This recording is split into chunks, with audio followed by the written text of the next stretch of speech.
Welcome to Academic Gain Tutorials. In this video, we will discuss the differences between indirect distribution channel and direct distribution channel. Understanding these two distribution methods is important because they determine how products move from producers to consumers and how businesses reach their target markets. Number 1. An indirect distribution channel involves intermediaries between the producer and the consumer, whereas a direct distribution channel involves direct contact between the producer and the consumer. Number 2. One or more intermediaries such as wholesalers, distributors, or retailers are involved in an indirect distribution channel, whereas no intermediaries are involved in a direct distribution channel. Number 3. In an indirect distribution channel, goods pass through multiple levels before reaching the customer, whereas in a direct distribution channel, goods move directly from the producer to the consumer. Number 4. Producers have less control over the distribution process in an indirect channel, whereas producers have full control over distribution in a direct channel.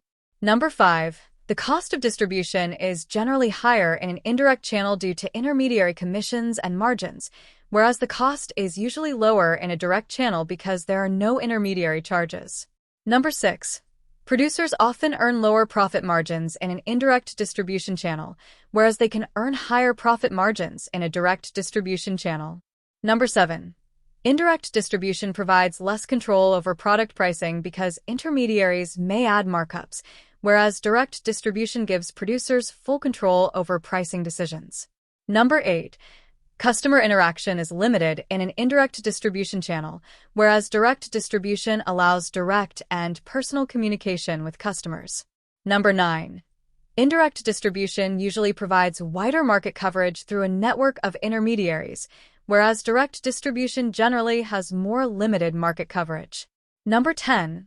Sales volume is often higher in an indirect distribution channel because products are available through many outlets, whereas sales volume may be lower in a direct distribution channel. Number 11. Product promotion is often handled by intermediaries in an indirect channel, whereas producers themselves promote products in a direct channel. Number 12.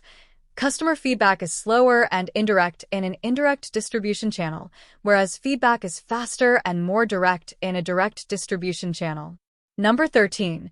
The producer faces lower business risk in an indirect distribution channel because intermediaries share responsibilities, whereas the producer bears higher risk in a direct distribution channel. Number 14.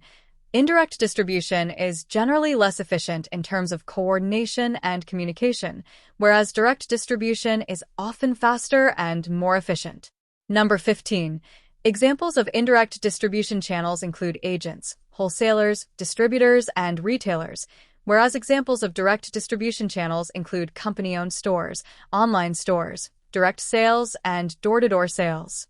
To summarize, indirect distribution channels are ideal when businesses want wider market reach and higher sales volume, whereas direct distribution channels are suitable when businesses want greater control, stronger customer relationships, and higher profit margins. If this lecture was helpful, give it a thumbs up and subscribe to the channel. Thank you.